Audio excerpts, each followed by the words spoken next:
If you could be one inanimate object on a film set, what would you be? One inanimate object on a film set. What would I be? An apple box. Yeah. Explain what an apple box is for those. An apple box is a box possibly used for apples at one point. A crate. And there's different sizes of apple boxes to accommodate different heights of actors. Quarter, half full. Right? Quarter, half full. And then you can also use them to prop things up. It doesn't always have to be, talent. It could also be, this is the talent, the cup. Whatever. So apple box, is this like some sort of sexual thing? Like you want people to I just want to, I just want to feel like I want to be beta. Like I just want to be like pulverized into the ground. I want to feel the weight of like real insecurity. But useful. Useful. Not complicated. No, just simple. And I'm even like, take me off the set, throw me in a nice industrial space, fill me with little marbles. Right. Yeah, make me a centerpiece on your coffee table. Put a plant on me. I'm okay with that. All right. Yeah, I'm a plant daddy.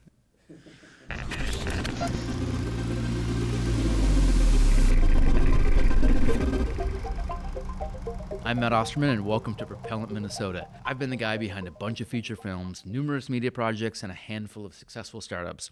But the thing I love most is talking to interesting people doing amazing things. So join me as we celebrate the storytellers, brand builders, and change makers shaping Minnesota's future. This series is for creatives, entrepreneurs, visionaries, and anyone who appreciates the power of not waiting for permission. Today's guest is Justen Jones. If you work in film, advertising, or corporate events in the Twin Cities, you've likely run across Justen and his warm demeanor and incredible and hilarious sense of humor. I've been a fan of Justen's for quite a while. He's the kind of person that's really easy to root for because he's both confident and vulnerable. The exact type of person that makes for an incredible actor and a great podcast guest. So how I got into acting, I think we all, especially as kids, everybody, I'm convinced everybody's an actor to some degree. Life just requires acting. I think for me, it was pretty young. I had a lot of imaginary friends. There's actually some VHS footage that I stumbled into years ago, and it was me, and I was about 6, 7 years old, and it was my dad with his first camcorder, and he did some wedding videography back in the day with my mom. And I'm like clearly talking to somebody that is not there. And my dad comes in, he's like, who are you talking to? And I'm like, I'm talking to Sam. Like, who's Sam? Red Rum. Right, Red Rum. Right. Yeah. Sam's a deceased railroad worker from the mid-1800s, and he likes to play in my bedroom with me. Nothing creepy about that. That's when I found out I had a gift. I think when I was younger, I would just, kind of improvise a lot and found character voices. And then when early SNL, like late 80s SNL for me was when I started to do character type work. People are doing this on purpose. I'm watching actors on TV and I'm trying to emulate. And then I think it was Dana Carvey, early 90s, George Bush, like his George Bush impersonation. As a kid, that was like the first impersonation. Not gonna do it. Wouldn't be prudent. That was the first impersonation I did, and then I think I was in the 5th grade, and I had to do a class presentation. I don't remember what it was about, but I incorporated George Bush, Dana Carvey's George Bush, and then Captain Kirk, all into the same presentation. I don't remember exactly what the threads of that were, but that's kind of when I found like the actor in me, and didn't really do much with it. Did you get attention for it at that point? Yeah, I think that's what it was. Is like I was a quiet, introverted kid, and then I got some laughs, and I was like, oh, now I might use this. I might manipulate people to get get my way and get what I want.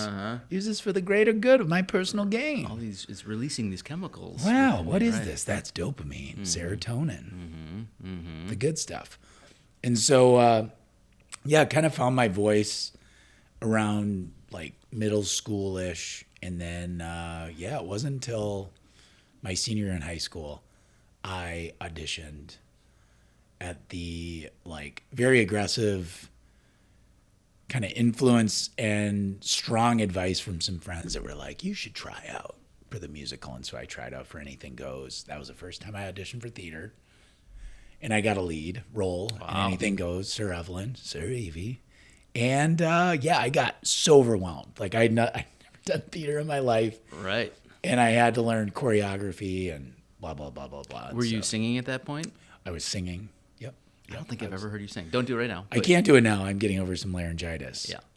But yeah, choir. I was in choir for a while. And so I had a voice. It's there. Yeah. And that was the first time I had to like learn songs and dancing and then lines. And it was just too much too soon. And so I dropped out. Oh, no. Yes. That was my first like acting story. Was I got cast as a lead, and then everybody that was an actor that was like doing theater and at the children's theater, everyone was like, who the hell is this guy? Right. Where'd he come from? It's a lot of pressure. And then I just was like, Yeah. kidding. Uh-huh. I was kidding. Yeah. I mean, you kind of have to prep yourself for that, right? And you Yeah. just jumped into it, and yeah, that's a lot. Yeah, it was when I look back on it now, classic case of you there are going to be times in your life where you're going to like magically get transported to where you want to go. Mm-hmm. But if you haven't hit all the other mile markers, you're not going to know what to do. Mm-hmm. And I didn't know what to do. Mm-hmm. I was like, okay, I'll just follow the leader. And then I was like, wait a sec. I haven't experienced the things that one would need to experience to really pull this off. Well, and as a lead, you kind of are the leader too, right? You're the People leader, are looking yeah. to you, and Oh, you're like, yeah. I'm just faking it. I have no idea what I I'm didn't doing. know right? shit from apple butter. Yeah. Yeah. Right. Stuff. Uh-huh. Yeah. Uh-huh. Have you done any stage work? I haven't. Really since? Yeah, no. I'm I've not done some familiar like if you improv have. stuff. Mm-hmm. And then early on I was at like Dudley Brave New Workshop, Dudley Riggs. Yep. Yep. Mm-hmm. So I did some stage work there back in like the 2000s, and then was in the event world for a long time. Was in the event space, and then would audition for some commercials, did a little bit of film, and then I think it was like 2012 was when I told myself I was gonna be a film actor. Mm-hmm. And then everything just kind of. Were you, before the film acting thing, you were doing some hosting and corporate stuff? Or? Yeah, I was doing corporate, experiential marketing, and I liked it because it was like immediate gratification. Right. You know, just like, this is the job. Can you do it? You can do it. All right, great. And so then I was a tour manager for a while, market manager, managed some consumer product programs in the Twin Cities, and then I did some regional stuff. And then that escalated into like national tours. And so I was tour managing, not a tour manager. Right. I was never a tour manager.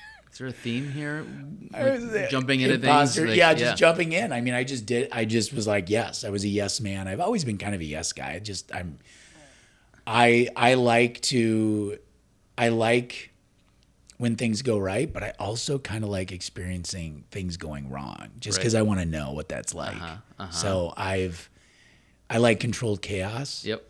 And so I've always been one to just sort of throw myself into overwhelming situations for the sake of doing it, just to like see how I'll react. Right. Which has helped me a lot as an actor. Yeah. So I've got all these like cool little touch points that I think a lot of like folks who just want to like reject and stay away from like, oh, if I can just avoid tough shit. Right. I'm going to avoid tough shit. And I'm like, bring it on. Yeah, for sure. Because that's where you really see what you're made of. Yeah, I mean, and I'm sure we've had similar experiences on film sets where you have 50 people staring at you. Yeah. Right? And you're like, I don't know what to do. What is right? this? And you just figure it out. Yeah. Right? You figure it out and you're like, oh, that wasn't so bad. There's a little bit of analysis paralysis at first where you're like, there's I could do this, and this. And then you just go 1 foot. Just put 1 foot forward. Yep, for sure. Yeah, and it works. Yeah, and people are rooting for you, right? Like nobody wants you to fail. Right. Yeah. Yeah. It's usually like it's the pressure we apply on ourselves, which is pressure that's, I think, kind of conditioned or was conditioned and insulated by our parents and like, teachers and, anybody like that's kind of one up, one down that we look to for like guidance. Right. But nobody puts more pressure on you than you. For sure. Yeah. Yeah. Yeah. If the acting and hosting thing didn't work out, what do you think you'd be doing? Cooking. Yeah. I'd be in a restaurant, I'm sure. Yeah. I've eaten your food. I believe that. You've eaten, it's pretty good food. Yeah. I love, that was actually a crossroad, was like actor, culinary school. And I was going to go to Le Cordon Bleu. I was going to do like the 12, 13 month Le Cordon Bleu program. And it was like $40,000. Yeah. And I just gotten out of college and I was like 20, 21. And And then the other option was, take some acting classes and see where that goes. And so I chose that because it just felt but cooking, manageable. Yeah, I love cooking too because it's so creative. Yeah. Right? I'm not a recipe guy. I don't know. And I didn't think I needed to go to school for it. I was like, I think I could just go to a restaurant and get a job. Going to school to learn how to cook, I started when I was like 6 years old as my grandpa's sous chef. Just taste testing, and he'd give me like a really dull knife to like get a one chop after he's like totally processed a carrot. Right. Yeah. Yeah, there are a lot of analogs, I think, from cooking. I'm guessing you saw The Bear, right? Oh, I think it's a good basis for just a lot of things. Yeah. It's one of those, it like you can tell a lot about somebody that can just like cook an egg. Really simple things, I think can translate into like multiple facets of life. And what has been your favorite job to date, either hosting or acting? Favorite job? Well, there's been a lot of stuff. I think I'll compartmentalize it. Best event job. I think if I could go back, I managed 2 national tours for minor league baseball, and one of them was for Nabisco, and it was the Oreo Milk Jingle Tour. And I was like 23 years old, and I'm managing this national tour, and we're going to like ballparks and doing exit sampling with just copious amounts of cookies, like endless supply. We were in an RV, and we had end tables in the back bedroom, pantry filled, Oreos, unimaginable. Could you not look at a cookie by the time you were done? I lost weight on that tour, which was funny. I was eating Oreos every day, and I lost weight. I suppose. Surprisingly, there's caloric like zero. density. Just like there's only so many Oreos you can eat in a day. I think that to me, starting out was really cool. That was a really awesome job. I've done a bunch of stuff with Target that I've really enjoyed. There's a national tour that I did called the Target United Cup. It was a youth soccer tournament series. Amazing. Yeah. On camera, I would say I did a Christmas movie in 2018, and I'd never been a lead in a feature film before. I had some supporting roles in a feature, and that was the first time I got cast as a lead. In that experience, I flew into Kansas City, and we shot in Missouri, and just fell in love with St. Joe, Missouri is where we shot that. And that whole process, the town, just lifelong friends I made over the course of making that film. So that, I would say that changed the direction of my career. Right. Yeah. Give you the confidence that you could be the guy? Hands down. I was freaked out when I got cast. When I got the script, I went, how do you memorize lines? It was like elementary stuff. Yeah. Just panic, fear, excitement at first when everybody likes to hear you got the job, you're booked. But flashback to Justin in high school. And I'm just going back, I'm having PTSD because I'm like, I've never actually seen one of these things through. The last time I got cast as a lead, I imploded. Right. I psychologically gave up. And so faced with that, that's a good point. There was a little bit of that like insecurity and some PTSD around that part of my life that came through, and I was like, and everyone else believed you could do it more than you could. Oh yeah. And so the running theme that I've dealt with in my life is imposter syndrome. Right. Yeah. I mean, that's I think a pretty human thing, right? Nobody's immune. Some people can just stuff it down, right? Oh yeah. But it's like, how deep is your imposter syndrome? Right. Some people, it's like on their face. They walk around with it. He just, sits next to me all day. It's on the periodic table. I'm comfortable. Yeah, it's part of the, elemental structure of a human being. What I've been impressed with you is somehow managing the kind of the confluence between like the creative and art side and then the businessy entrepreneur, like making a life out of it, right? Because not everybody can only do what you do, right? A lot of people go hard and fast and then burn out or realize like, hey, I can't make this work. That's one way to do it, right? But you found this way where you kind of bounce around different projects and kind of, it's not the one for them, one for me necessarily, but you're responsible enough where it's not like you're dying for your art. Right. But you get to do all the fun, crazy things too, right? Like, can you tell me a little bit about like how it's you're called, able to balance? It's called anxious avoidant attachment style. Right. Sounds like you've been to It's therapy. just like I'm always like an arm's distance. Like I hold on to things and then I let go of things and then I hold on to things and I let go of things. I think anywhere you are in the industry, just being multifaceted, I think not, having all your eggs in one basket is what's been helpful. I think there's this all or nothing, black and white mindset that a lot of creatives get stuck in. Yep. Where it's like I'm doing it and I'm on, or I'm not doing it, and I have to like abandon myself for the sake of consistency, for the sake of security, for the sake of routine. Yeah, totally. No, I mean, in my life too, like I've, done a bunch of features, right? But every now and then I'll have a client thing where like, we don't have budget. Yeah. I'm like, well, I'll pull up my phone. Let's go. Right. Let's do it. Their checks cash. Right. Right. And, you have to, keep your life orderly, right? In order to create something special, I believe. Yes. Right. So if you're not taking care of business, you can't do the cool stuff. And it's like, what are the degrees of business? I think the number one degree of business is how do you take care of yourself? Right. Yeah. Well, let's talk about that a little bit. How do you take care of yourself in such a hard business?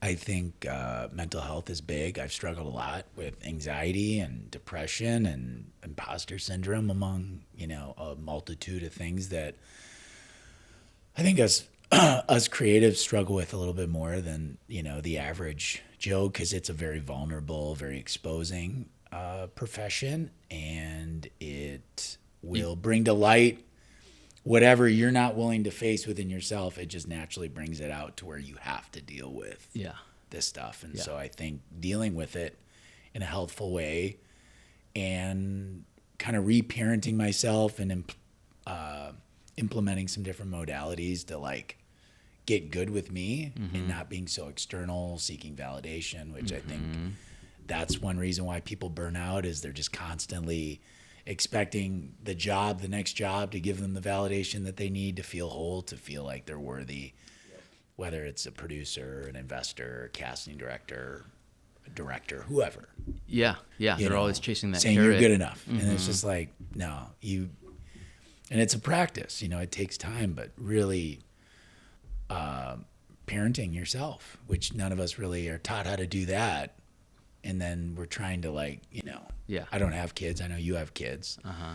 But I'm sure there's an aspect of kind of having to parent certain aspects of yourself in order to do it healthfully with your own kids. For sure. No, and having kids, for me has given me great insight into like how I work too, right? Because like I got to take care of myself. I'm if just I'm a going to take care of these We're all kids. just big dumb animals, right? Like it's not that complicated, and in our world and a lot of creative business, everybody's world, we deal with a lot of rejection, right? And you want to take that personally, and you just can't, but you still do, right? Yeah. So how do you react from that? And do you try to fill that hole with that next job or the next shiny object, right? Yeah. Doesn't end well. It doesn't. No, I think the big thing that I've learned in the last few years, and I feel like I'm finally coming into a career, and it's taken me 20 years to get to a point where I feel like I finally can do this and not mentally implode when there's nothing going on. Right. I think that is the key, is to not succumb to really the non-existent. You think it is there, but there's this weird non-existent force, pressure, gravity that exists in between having a thing, and then there's nothing. Yeah. When really there's everything. If you have a good foundation and you take care of yourself, and you understand the ebb and flow of the industry, and you're going to have a lot sometimes, and then you're not going to have a lot sometimes. However, regardless of where you're at, you're always good enough. Right. You're always enough. What do you do in those slow periods? Do you slow down in general? I golf. You golf? Yeah, All right. golf, yeah. All right. I think when it slows down, it's networking, it's being of service to others and their projects, and not being so like I got to book the gig focused, or where's my next check coming from. I think I operate under the adage of like, you're always going to have just enough. Like, I believe I will always have enough, just enough Right. to make it all work. Yep. And then sometimes it pours, you Right. know? And so I think that if you have that mindset of like, you always have what you need, Yeah. but You're not the going to mind, perish. if the mind is anchored into what you want too much, you'll lose sight of really what you need. Yeah. Yeah. Well, that's incredibly healthy. Yeah. Yeah. Yeah. I think so. No, I like that. Creating, acting, performing, living in Minnesota. Yeah. Let's talk about that. The good, talk about the Minnesota. bad, and everything in between. How has your experience been as an actor and host here? Here in Minnesota, it's been tough. It's been challenging over the years. A lot of that, for me, is I've struggled with, at various points in my career, putting myself out there. I think I got a little complacent, or I've been complacent at different stages and phases of my career where I just was getting calls all the time, and Right. you get a little lax, you get a little lazy. Your website's not up to date. You're not reaching out to people on, reaching outside of the rings of your network. And, living and working in a small to medium-sized market, right? There's Yeah. fewer chances. There's a lot of people fighting for fewer reachable items on Yeah. a, And on a even in tree. larger markets, like Yeah. the odds aren't great. It's kind of the same everywhere. Yeah. But I guess in a market like, the Twin Cities, you can know a lot of the players. Doesn't mean there's enough And work. still not work. Right. Right. Right. Yeah, you can know everybody, and still Yeah. there's not enough work to go And around. and I think that's, being multifaceted. You kind of just go, okay, you can't have it all. So what do you want? What do you need? And what does your life need to look like in order to accommodate what you need, and maybe a few of the things that you want? Because I just don't know if you can have it all. I think a lot of people say you can have it all. Do you want to have it all? I think, if you like where you live, which anybody that's in this market loves, I mean, it's great. Like, when you've been to Minnesota, you get it. You're like, okay, We're here for a nice. reason. And we've got a great creative community here. However, like you said, with the limited source of work, I do like to say and believe that there's enough to go around for everybody. Yes, but what are you tuned into? What are you actually able to do? Are you multifaceted? Can you work behind the camera? If you're more like, I'm more in front of the camera. So I know for me, the real big sort of swath of opportunity lies in like what's outside of the camera that I can also do Yeah.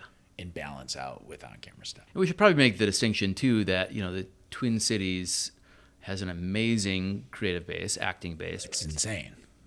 Making a full-time career out of it is Yeah. harder. But Yeah. if you want to act, if you want to create, there's like almost no I place think better. it's a honeypot, really, because it's accessible, it's attainable. The amount of hoops you have to jump through or over to get to that mark on set, so far less. Yep. And there's just more people that, it would take years and years and years and years to even get to a place that you could get to here within a year. Right. Working with, directors you want to work with, producers you want to work with, actors you want to work with. And there's just less kind of jurisdictive, red tape, bullshit formalities you have to deal with here. You go to LA, you got to get a permit just to take senior photos. And you have to live 90 minutes away because you can't afford anything. Yeah, you're right. Yeah. So here, you can just you want to go shoot somewhere, go shoot somewhere. Yeah, you might have to fill out some paperwork and get a license or a permit or something. And if you like theater and the stage, there is a ton of I opportunity. think that is the key. I think anybody that enjoys theater and stage and does that is how you make a living as an actor here. And then you book a commercial or you book a film when those pop up.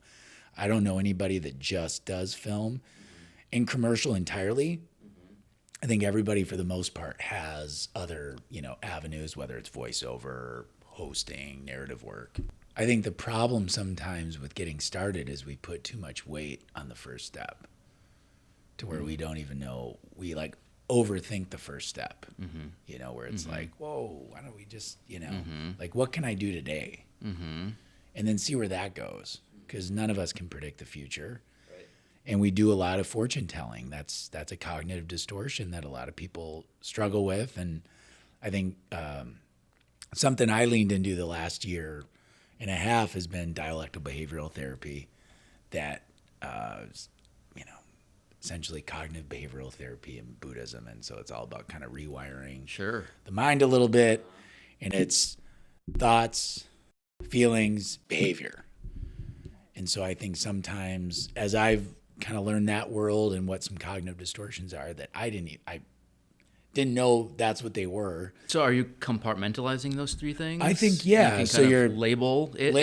And then you have tools to sort of navigate through these things. And I think what happens with entrepreneurs, creatives, anybody that's sort of in business for themselves, but more specifically in the creative realm, I think we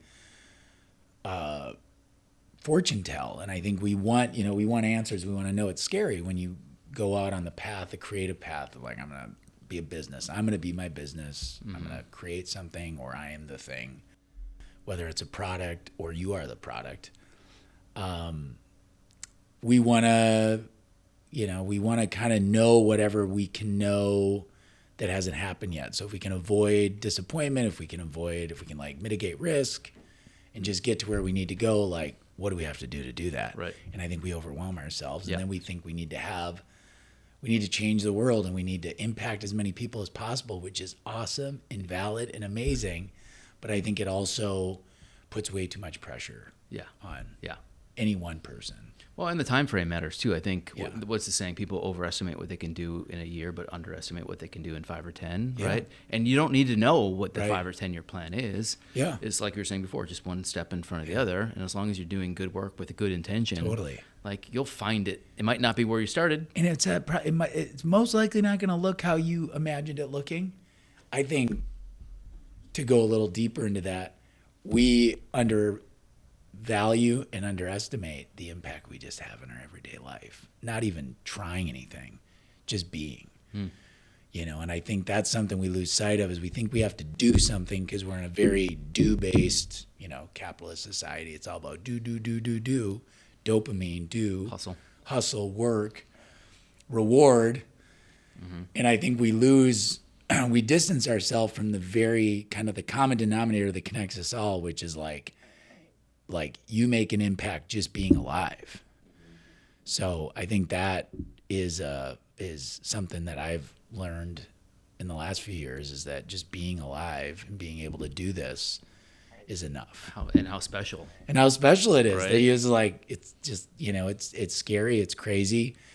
I don't know where this path is going for myself personally, but what's nice to know is that, like, as I've embodied that a little bit more and realized that a little bit more, that just waking up in the morning and getting to do the thing that I get to do, like, that's great, but just being alive is enough. And you matter to so many more people than you think you matter to. Right. And you're already making a difference, and you're already, like, as you change and as you sort of heal and discover all these things about yourself and your relation to, like, the world, I think that inherently, through osmosis, positively impacts the people around you. Yeah. And then the work that you produce, if you choose to do that. Was that hard to come to that sort of framework for you, or is that always How much been, swearing can we do on this? As much as you fucking want. Yes. Yeah. Fuck yes. It's like the last couple of years, really. I mean, I was my worst critic, my worst enemy. I felt one up, one down a lot. I was always very intimidated by people. I think I was very intimidated by you when I first met you. I was like, oh my gosh, this guy. Kind of a big deal. Yeah. Kind of a big deal.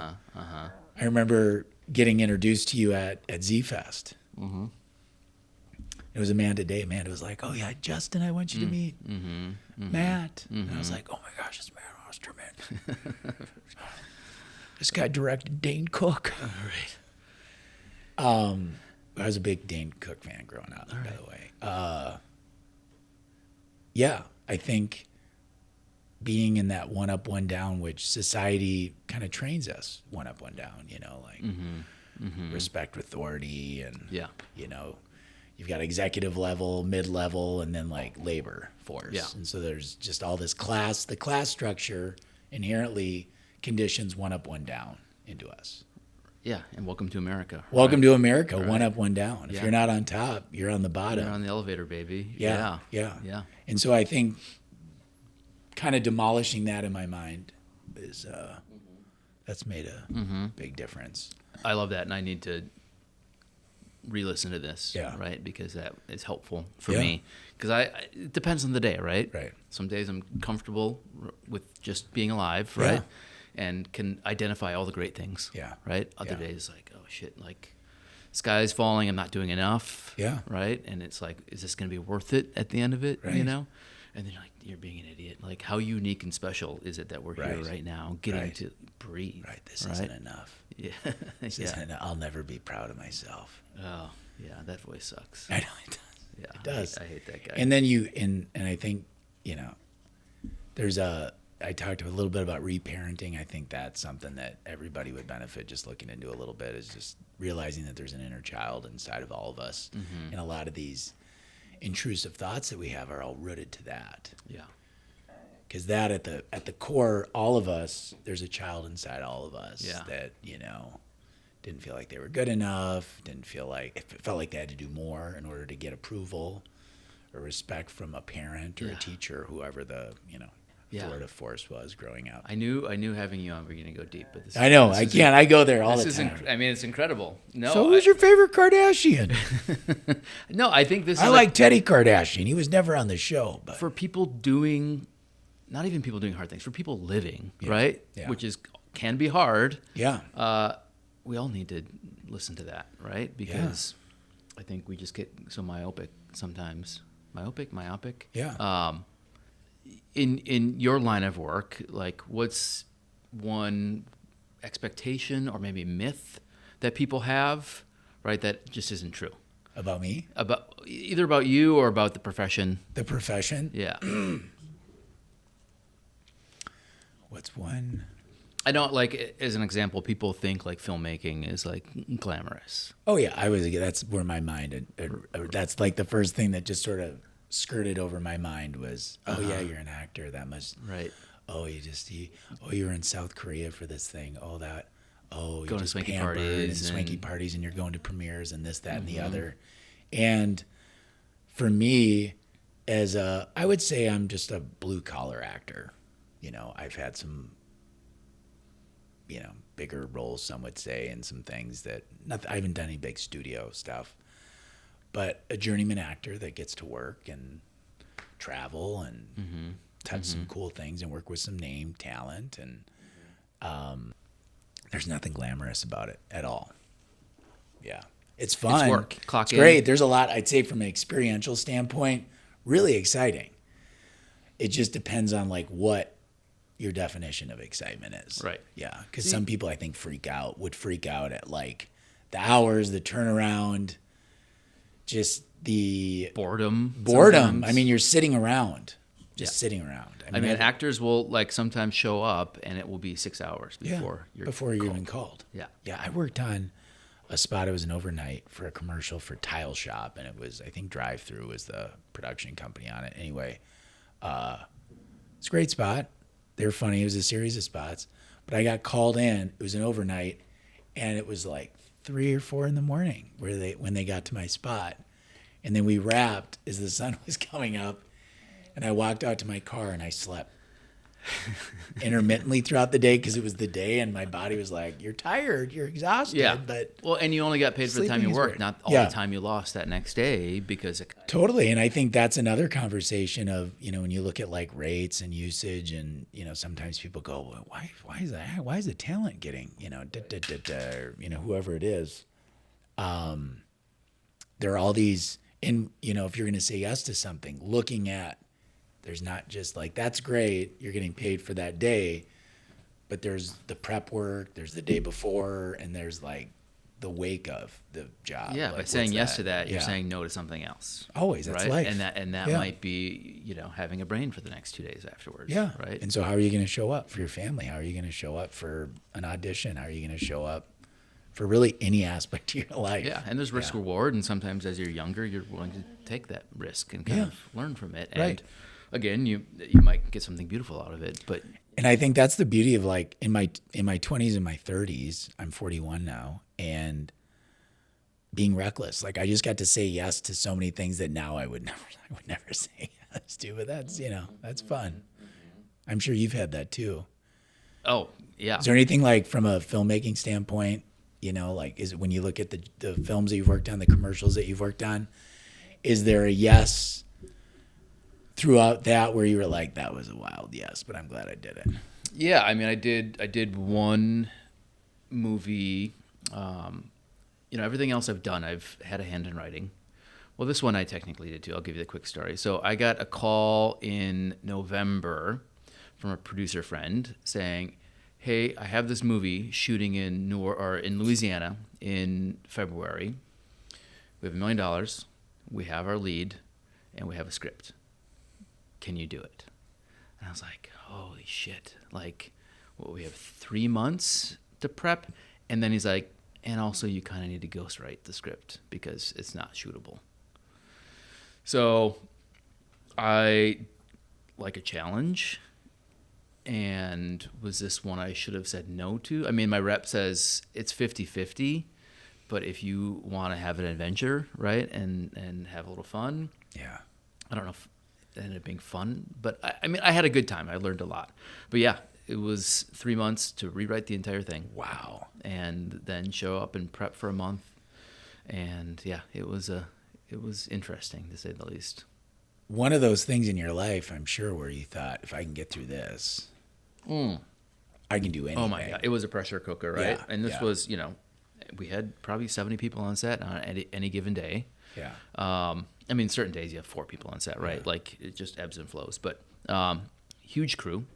And in Louisiana, they have exceedingly professional crews because they had a really good tax credit. So they had a great base. So thriving industry. At that point, I had directed 2 other features, but I was still probably the least experienced person on set because these people are working all day, every day. Tradespeople. Right, Yeah. right.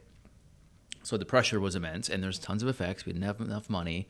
There were stars, Yeah. So yeah, I felt it pretty strongly, but it was like, I had to put the blinders on and think about the work, right? Think about the next shot. Right. Think about maybe 2 shots, right, Yeah. ahead. But you can't, if you look at the big picture, Right. you will, kind of crumble. So, yeah, that was difficult, but I made lifelong friends out of it. I ate like a king, like Louisiana's great. Oh, yeah. And I probably, if I had to do it over again, I'd probably still say yes. Yeah. But, yeah, there was a cost to saying yes for sure. Right. But you don't know going into it, right? No. You have to take a little bit of a leap. And I think it's the willingness to accept, like, if you want the good, you got to be willing to embrace the ugly. Mm-hmm.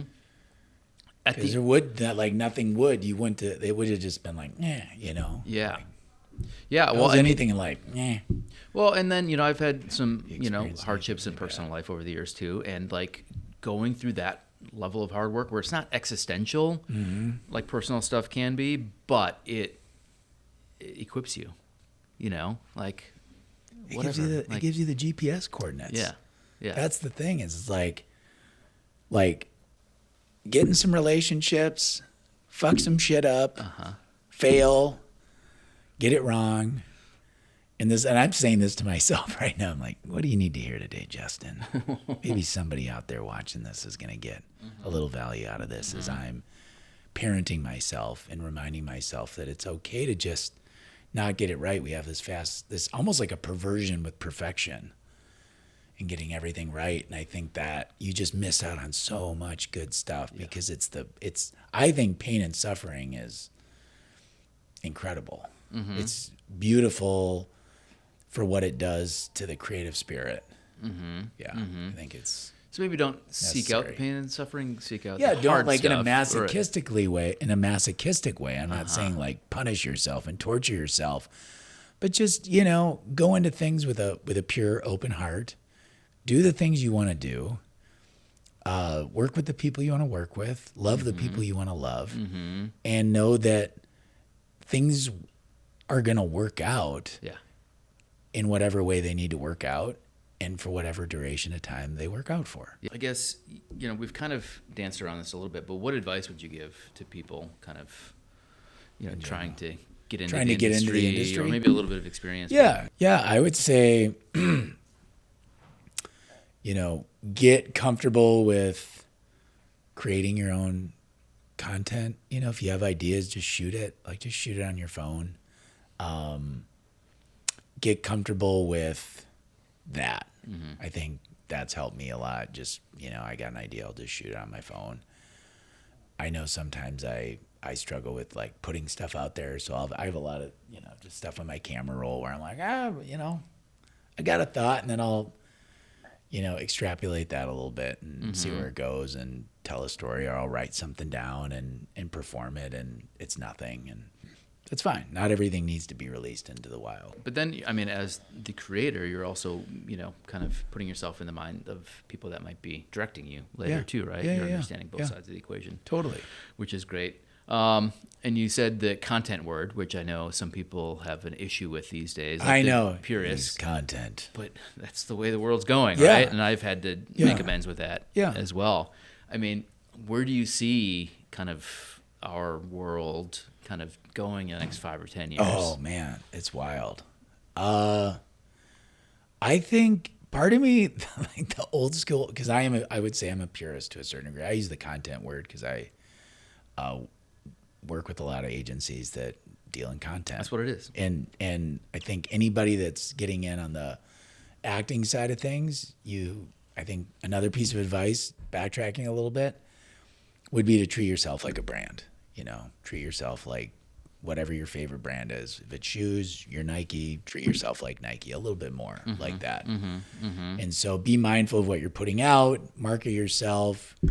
If no one's hiring you to make content for yourself, So I know it's a 4-letter word, but I think now more than ever, we live in content saturation where people are just making things that 10 years ago we never would have thought we'd be sitting on a toilet watching at 8:30 in the morning. Totally. And loads of it. Right? Loads of it. Yeah. There's no lack of appetite for it either. Well, and I think too, when you say brand, you're not talking like you need a logo and a nice website. No. It's how people perceive you, right? How people talk about you, how you're received. Yeah, it's a brand of your narrative, your personal narrative. So be mindful of what you're sharing. Be mindful of, if you struggle with boundaries, not everybody needs to know, what you're going through every single day of your life. I think that shouldn't keep you from interjecting that into a story, or you can still share things, but I think we are at a point where people lose sight of what oversharing is. Right. And mm-hmm. I know when I'm casting something, part of the equation is not talent. It's, do I want to hang out with this person? Yeah. Right? Because we're going to become this little ding, ding, ding, ding, ding, film ding. family, right? Let's talk about this for the next 30 minutes. You can usually get a pretty good sense quickly if someone's over the top, if they're too much. And you'll make trade-offs in terms of talent sometimes. Totally. I know, we need this person and their vibe for this role. There are people that just, if you can make it happen with somebody, you're going to make it happen because the talent is undeniable. Yep. But generally, just be a good hang. Yeah. And not... It's a really good point. I think that kind of calls back to getting good internally. How you show up for yourself is how you show up for other people. So if you're insufferable, there aren't a lot of people that are probably going to want to work with you. So if you can't stand yourself, chances are other people are going to have a hard time tolerating you. So I think if you can fall in love with yourself, I know this you're probably thinking I sound narcissistic right now, and it is a little bit, but fall in love with yourself. You, as an actor, you have to be. You have to be. Yeah. I think everybody, though, I think we just need to fall in love with ourselves, learn how to love ourselves healthfully, but fall in love with your inner child. Let that little guy, little gal feel loved. Yep. And just be wow, I, regardless of my productivity levels, I love you. Yeah. And then see what that does, compounding month, year, 5 years, 10 years. I think that has the means to really create some awesome shifts. I want you to shout somebody out. Who's doing, like, locally, who's doing great work, whether it's a creative or a chef, or like what's something that you've seen or done recently where like, holy shit, more people need to know about this. This is amazing. I was at the state fair. I do a series, Justen versus the fair with on-site public media. Let's give them a shout out. Toussaint Morrison.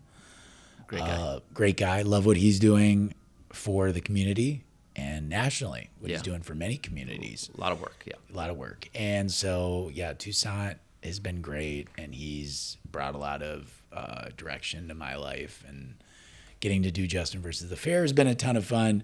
So I go to the fair, and I try to eat as much food as I possibly can. And I love the Minnesota State Fair. Him and I are both very fair fanatical. You're a fair guy. Yep. Yeah. And I just think it's a vibe. It's a unique culture. It's Minnesota. There are a lot of vendors from out of state that come in, but I think what's really cool are all the entrepreneurs that are local entrepreneurs that have really seen a lot of success there. Who do I love? Union Hmong Kitchen. Mm-hmm. I think that's a really amazing story, bringing Hmong food historically the first time ever at the Minnesota State Fair. The galabao was incredible. That sauce was... Oh, it's like Hmong chimichurri. Mm-hmm. I'm like, need more of that. I know. Yeah, I'd brush my teeth with that. Probably breath wouldn't be too... Yeah. Be a little funky. Delicious. And so, yeah, I just like our food scene here. Mm-hmm. No particular like shout outs. I will give Malcolm Yards a shout out. I love Malcolm Yards. I think we've got a lot of great pizza. I know Rectangle Pizza was voted by Good Morning America as having the best pizza in America. For sure, yeah. So that's cool. It's good. Have you had it? Oh, yeah. Yeah. Yeah. It's good. It's meal pizza. It's like sit down, have Detroit style. Mm-hmm. It's a pie. Uh-huh. Yeah. Uh-huh. Yeah. So I think food-wise, we got a lot of exciting stuff happening. I like what's happening with the film scene. Mm-hmm. I think we're going to see a big renaissance with the new incentives. Yep. Because we went right into the writer's strike, Screen Actors Guild strike, and we didn't really get to feel that and celebrate it. It was just like, okay, here's this amazing thing. Yay. And then literally, yeah. So I think once the strikes are resolved and deals are made, favorable deals, mm-hmm. I think we're going to get a lot of great productions coming in here. And I, fingers crossed, I feel in my heart and in my gut, and just based on like what's kind of been said through the, leaves on the trees whispering, mm-hmm. A scripted series would be great. I don't see that being too far off from a reality. Yeah. Which is going to be huge for the working class. That's what we've been missing. Yeah. I think that's it right there, is we don't have episodic television. Right. We've had reenactment type shows, mm-hmm. but to have a scripted, episodic, procedural, mm-hmm. I had an idea, Iron Rangers, takes place around like, up in northern Minnesota, and it kind of follows, a few families, that are in the mining, thing. Like, why not? Let's make it happen. I'm in. I'll PA on that. That sounds awesome. Right. Yeah. For people that don't know, can you say a little bit about the incentive that was passed? Yeah. So we, I think historically have had different periods in the industry here where we've, had some great success, and, one time being, and probably the most memorable time was in the 90s. Yep. Films like Grumpy Old Men, and Jingle All the Way, Mighty Ducks, Joe Somebody. Yep. Sugar and Spice, was that here too? I think it was. I think it was. Yeah. And others. A dozen more probably. Yeah. But we had that success because we had a great incentive, and then we didn't for a long time, and so it was a lot of just bootstrapped indie features that didn't really go anywhere, or that didn't get a chance to thrive in a streamer. Yeah, they didn't have the full studio. Yeah, there's just no releases, and so there's really not a lot of money. So I think a lot of films died on the festival vine, and so now historically we had a little bit of a tease with the last incentive, which over the last 3 years we saw, especially last year, it was like busy. There was a lot of stuff. We had Downtown Owl was a big one. Days When the Rains Came was another big feature. Marmalade. Yep. You guys had BitCon in 2019. Yep. And then, a bunch of stuff in the last 3 years. But it's hit or miss, right? Yeah. It's not consistent. Yeah. You don't know when the next one's coming. Yep. And so this was probably the biggest iteration of like Dream-esque, Reality-esque, pretty close in alignment, where, I don't know all the kind of the technical aspects. You might be able to speak on that a little bit more.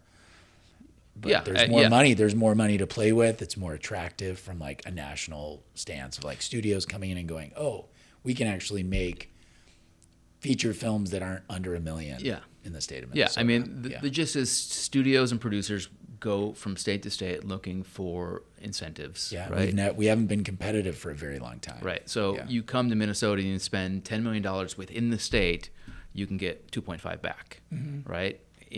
But you have to spend it in state. So, there's a velocity of the dollar within the state, right? Where if you spend $1 in the state, that turns into like $3, right? Because if I give you $1, you're going to go to the coffee shop and spend that $1. Right. They're going to go to the grocery store and spend that $1, right? It's when the dollars get sucked out to some, out of state corporate overlord that you kind of remove it from the economy, right? So the idea with these incentives is to keep it in the state, and then it just raises the entire economy, right?